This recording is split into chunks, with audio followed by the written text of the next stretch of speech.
Lahontan Gold is a junior gold and silver mining exploration company with projects in Nevada. And with me is the founder and CEO, Kimberly Ann, to bring us up to date on the company. I mean, the last time we spoke, you were kind of give us an overview of what you're doing. So what's an update? What you've been up to? Yeah, so we were here 4 weeks ago, and we've accomplished a lot in the last 4 weeks. We have been drilling. We're going to be putting out news flow on that in about 2 more weeks. But we acquired a new asset. It's called West Santa Fe. We're very excited about this.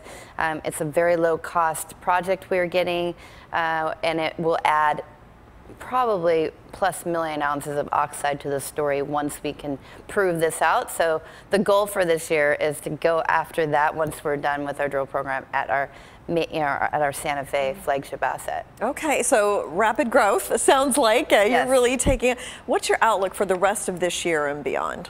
Yeah, that's a good question. So this year we have a very aggressive approach on the ground between our Santa Fe project, putting out the information from the 11,000 meters of drilling. We're going to send the rig over to West Santa Fe to start telling that part of the story. And then in Q4 we'll be updating our resource numbers, putting out a report telling the world what we've actually accomplished during that time.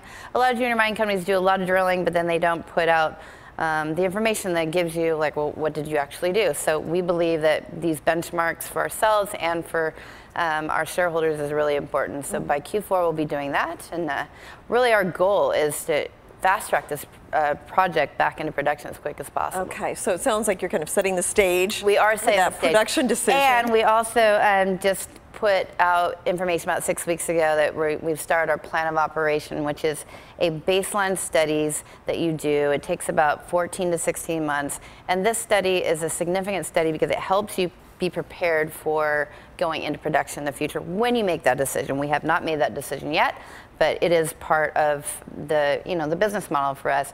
So this means in spring and in fall, you have to do all these studies for raptors and just environmental stuff that you need to make sure you're not making a bad impact on where you're mining. So in a year from now, we'll have that study done, and hopefully we'll have enough drilling done to be making an educated decision on going back into production. So it's a really important study for us. So what would be your long-term goals, would you say, for the company? My long-term goals is to make sure that our shareholders make a lot of money off this project, that they get consistent news flow so they always understand what we're doing in the world of marketing and on the ground.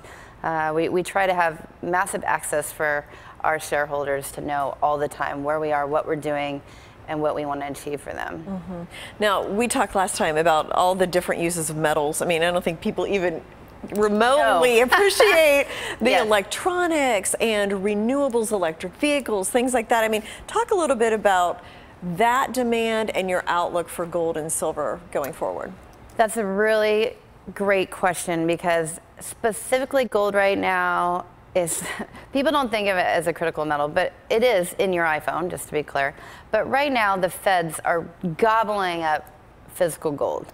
So as I like to say, I'm not going to tell you that I know more than the feds. I'm pretty sure they know more than both of us together.